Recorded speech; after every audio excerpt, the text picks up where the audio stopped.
أعوذ بالله من الشيطان الرجيم. بسم الله الرحمن الرحيم. الحمد لله الذي أنزل على عبده الكتاب ولم يجعل له عوجا قيما لينذر بأسا شديدا من لدنه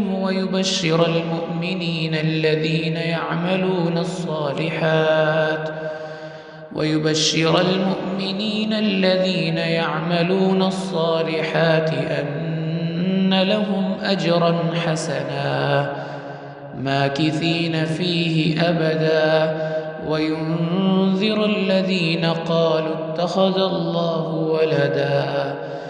ما لهم به من علم ولا لآبائهم كبرت كلمة تخرج من أفواههم إن يقولون إلا كذبا فلعلك باخع نفسك على آثارهم إن لم يؤمنوا بهذا الحديث أسفا إنا جعلنا ما على الأرض زينة لها لنبلوهم أيهم أحسن عملا وإنا لجاعلون ما عليها صعيدا جرزا أم حسبت أن أصحاب الكهف والرقيم كانوا من آياتنا عجبا إذ أوى الفتية إلى الكهف فقالوا ربنا آتنا من لدنك رحمة وهيئ لنا من أمرنا رشدا فضربنا على آذانهم في الكهف سنين عددا ثم بعثناهم لنعلم أي الحزبين أحصى لما لبثوا أمدا نحن نقص عليك نبأهم بالحق إنهم فتية آمنوا بربهم وزدناهم هدى وربطنا على قلوبهم إذ قاموا فقالوا ربنا رب السماوات والأرض لن ندعو من دونه إلها لقد قلنا إذا شططا هؤلاء قومنا اتخذوا من دونه آلهة لولا يأتون عليهم بسلطان بين فمن أظلم ممن افترى على الله كذبا وإذ اعتزلتموهم وما يعبدون إلا الله فأووا إلى الكهف ينشر لكم ربكم من رحمته ويهيئ لكم من أمركم مرفقا وترى الشمس إذا طلعت تزاور عن كهفهم ذات اليمين وإذا غربت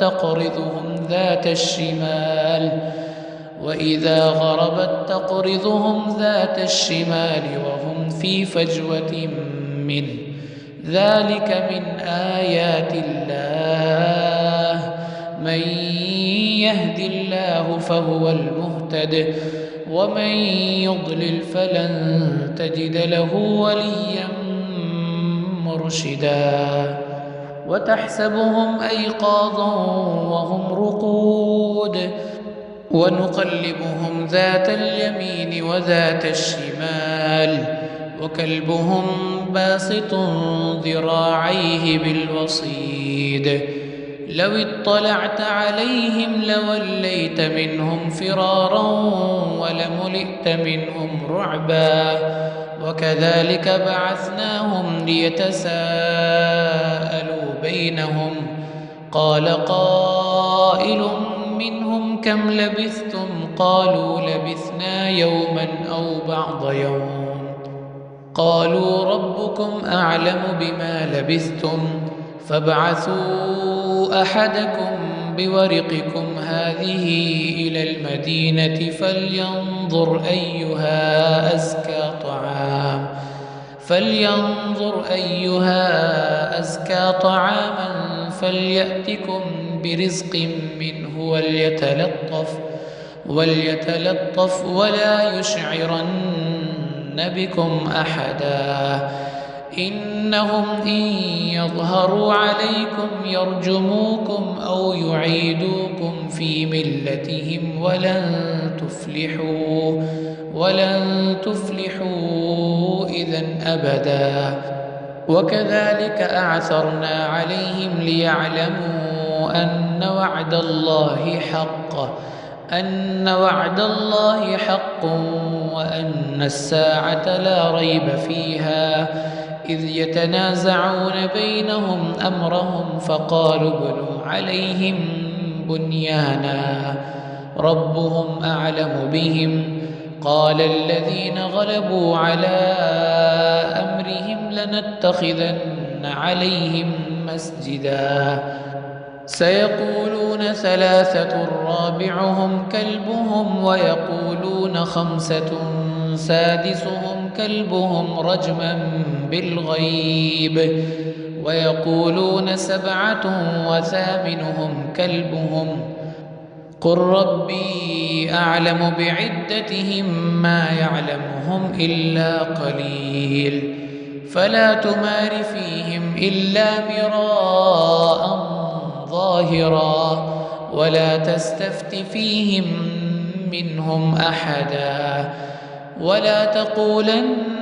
لشيء إني فاعل ذلك غدا إلا أن يشاء الله.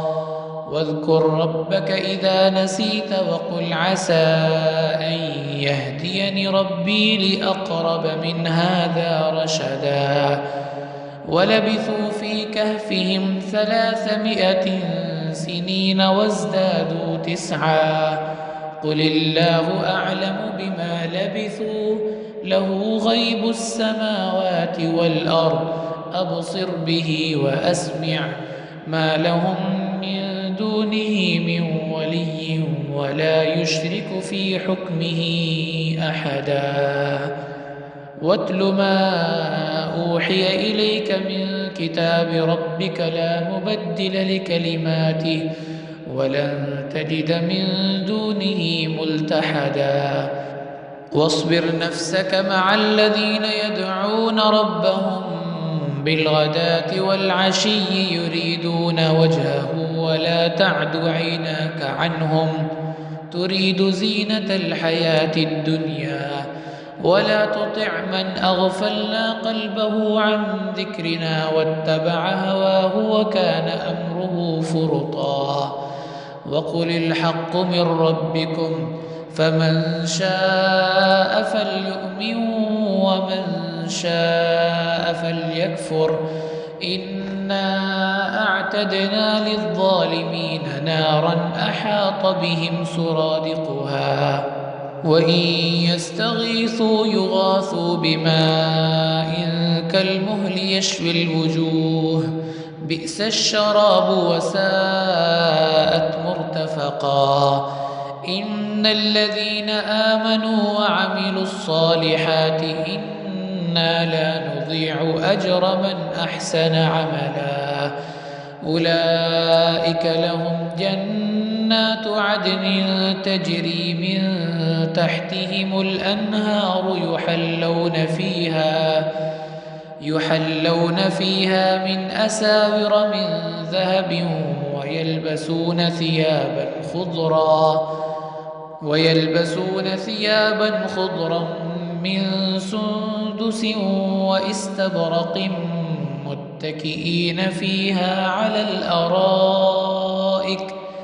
نعم الثواب وحسنت مرتفقا. واضرب لهم مثل الرجلين جعلنا لأحدهما جنتين من أعناب وحففناهما بنخل وجعلنا بينهما زرعا كلتا الجنتين آتت أكلها ولم تظلم منه شيئا وفجرنا خلالهما نهرا وكان له ثمر فقال لصاحبه وهو يحاوره: أنا أكثر منك مالا وأعز نفرا. ودخل جنته وهو ظالم لنفسه. قال: ما أظن أن تبيد هذه أبدا، وما أظن الساعة قائمة، ولئن رددت إلى ربي لأجدن خيرا منها منقلبا. قال له صاحبه وهو يحاوره: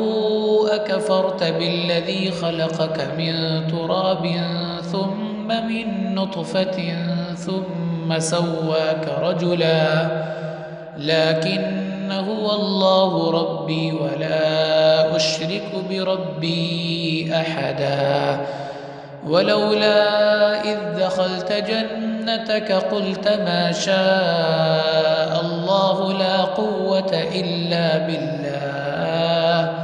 إن ترني أنا أقل منك مالا وولدا، فعسى ربي أن يؤتيني خيرا من جنتك ويرسل عليها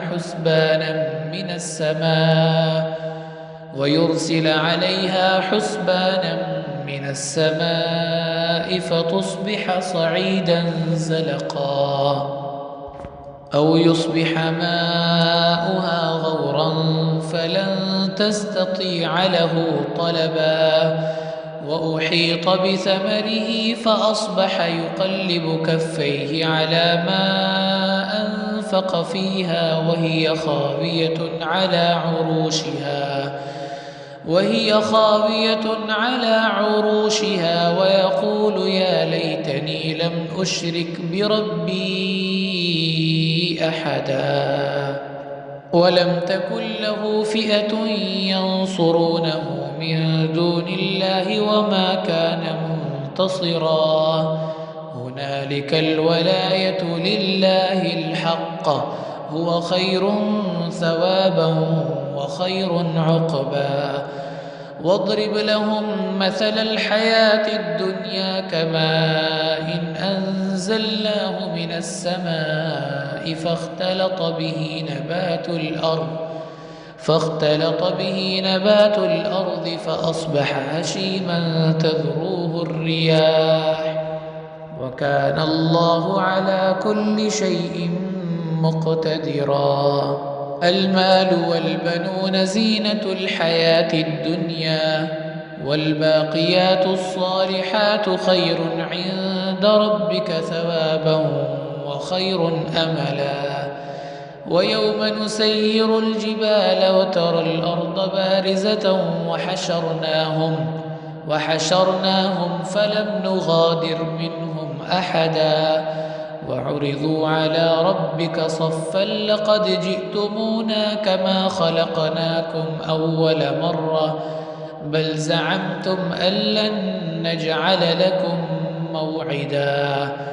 ووضع الكتاب فترى المجرمين مشفقين مما فيه ويقولون يا ويلتنا ما لهذا الكتاب لا يغادر صغيرة ولا كبيرة إلا أحصاها ووجدوا ما عملوا حاضرا ولا يظلم ربك أحدا. وإذ قلنا للملائكة اسجدوا لآدم فسجدوا إلا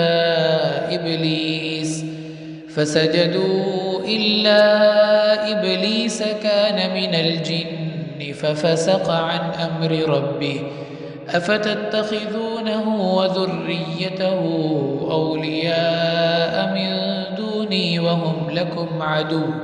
بئس للظالمين بدلا. ما أشهدتهم خلق السماوات والأرض ولا خلق أنفسهم وما كنت متخذ المضلين عضدا. ويوم يقول نادوا شركائي الذين زعمتم فدعوهم فلم يستجيبوا لهم وجعلنا بينهم موبقا ورأى المجرمون النار فظنوا أنهم مواقعوها ولم يجدوا عنها مصرفا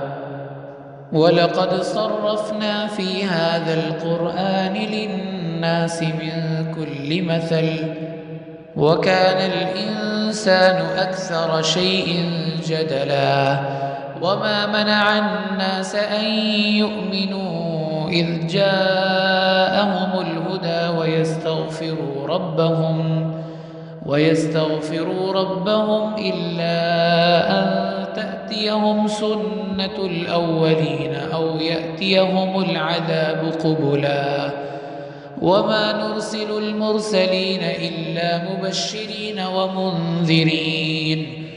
ويجادل الذين كفروا بالباطل ليدحضوا به الحق واتخذوا آياتي وما أنذروا هزوا ومن أظلم ممن ذكر بآيات ربه فأعرض عنها ونسي ما قدمت يداه إنا جعلنا على قلوبهم أكنة أن يفقهوه وفي آذانهم وقرا وإن تدعهم إلى الهدى فلن يهتدوا إذن أبدا وربك الغفور ذو الرحمة لو يؤاخذهم بما كسبوا لعجل لهم العذاب بل لهم موعد لن يجدوا من دونه موئلا وتلك القرى أهلكناهم لما ظلموا وجعلنا لمهلكهم موعدا وإذ قال موسى لفتاه لا أبرح حتى أبلغ مجمع البحرين أو أمضي حقبا فلما بلغا مجمع بينهما نسيا حوتهما فاتخذ سبيله في البحر سربا فلما جاوزا قال لفتاه آتنا غداءنا لقد لقينا من سفرنا هذا نصبا قال أرأيت إذ أوينا إلى الصخرة فإني نسيت الحوت وما أنسانيه إلا الشيطان أن أذكره واتخذ سبيله في البحر عجبا قال ذلك ما كنا نبغي فارتدا على آثارهما قصصا فوجدا عبدا من عبادنا آتيناه رحمة من عندنا وعلمناه من لدنا علما قال له موسى هل أتبعك على أن تعلمني مما علمت رشدا قال إنك لن تستطيع معي صبرا وكيف تصبر على ما لم تحط به خبرا قال ستجدني إن شاء الله صابرا ولا أعصي لك أمرا قال فإن اتبعتني فلا تسألني عن شيء حتى أحدث لك منه ذكرا فانطلقا حتى إذا ركبا في السفينة خرقها قال أخرقتها لتغرق أهلها لقد جئت شيئا إمرا قال ألم أقل إنك لن تستطيع معي صبرا قال لا تؤاخذني بما نسيت ولا ترهقني من أمري عسرا فانطلقا حتى إذا لقيا غلاما فقتله قال أقتلت نفسا زكية بغير نفس لقد جئت شيئا نكرا قال ألم أقل لك إنك لن تستطيع معي صبرا قال إن سألتك عن شيء بعدها فلا تصاحبني قد بلغت من لدني عذرا فانطلقا حتى إذا أتيا أهل قرية استطعما أهلها فأبوا أن يضيفوهما فوجدا فيها جدارا يريد أن ينقض فأقامه قال لو شئت لاتخذت عليه أجرا قال هذا فراق بيني وبينك سأنبئك بتأويل ما لم تستطع عليه صبرا أما السفينة فكانت لمساكين يعملون في البحر فأردت أن أعيبها وكان وراءهم ملك يأخذ كل سفينة غصبا وأما الغلام فكان أبواه مؤمنين فخشينا أن يرهقهما طغيانا وكفرا فأردنا أن يبدلهما ربهما خيرا منه زكاة وأقرب رحما وأما الجدار فكان لغلامين يتيمين في المدينة وكان تحته كنز لهما وكان أبوهما صالحا فأراد ربك أن يبلغا أشدهما ويستخرجا كنزهما رحمة من ربك وما فعلته عن أمري ذلك تأويل ما لم تسطع عليه صبرا ويسألونك عن ذي القرنين قل سأتلو عليكم منه ذكرا إنا مكنا له في الأرض وآتيناه من كل شيء سببا فأتبع سببا حتى إذا بلغ مغرب الشمس وجدها تغرب في عين حمئة ووجد عندها قوما قلنا يا ذا القرنين إما أن تعذب وإما أن تتخذ فيهم حسنا قال أما من ظلم فسوف نعذبه ثم يرد إلى ربه فيعذبه عذابا نكرا وأما من آمن وعمل صالحا فله جزاء الحسنى وسنقول له من أمرنا يسرا ثم أتبع سببا حتى إذا بلغ مطلع الشمس وجدها تطلع على قوم لم نجعل لهم من دونها سترا كذلك وقد أحطنا بما لديه خبرا ثم أتبع سببا حتى إذا بلغ بين السدين وجد من دونهما قوما لا يكادون يفقهون قولا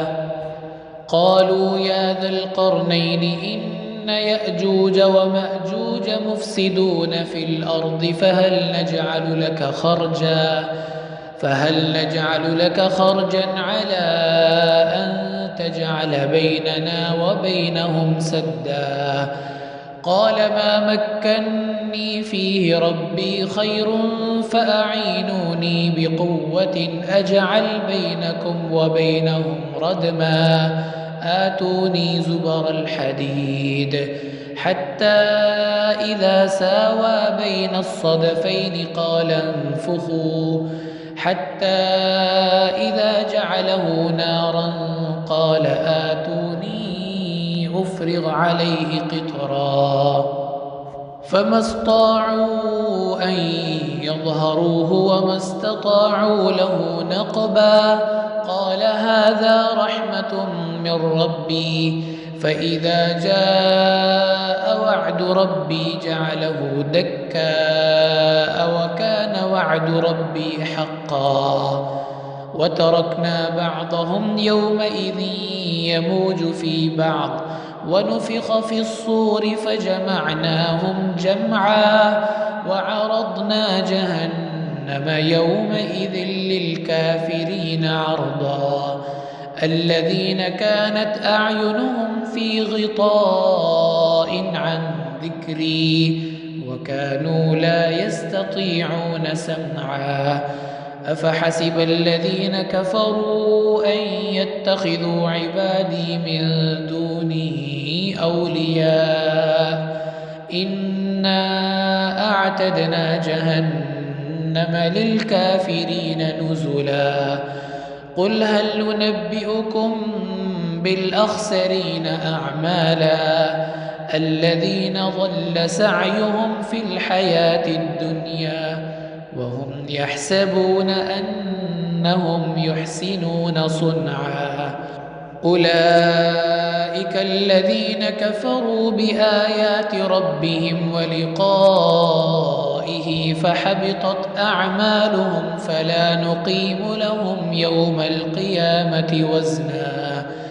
ذلك جزاؤهم جهنم بما كفروا واتخذوا آياتي ورسلي هزوا.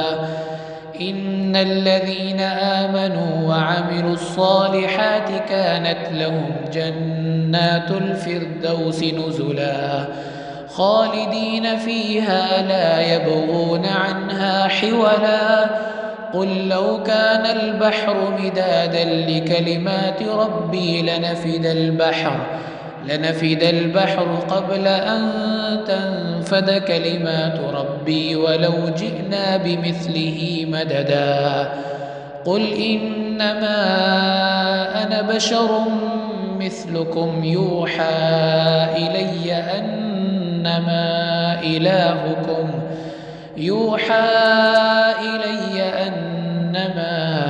إلهكم إله واحد. فمن كان يرجو لقاء ربه فليعمل عملا صالحا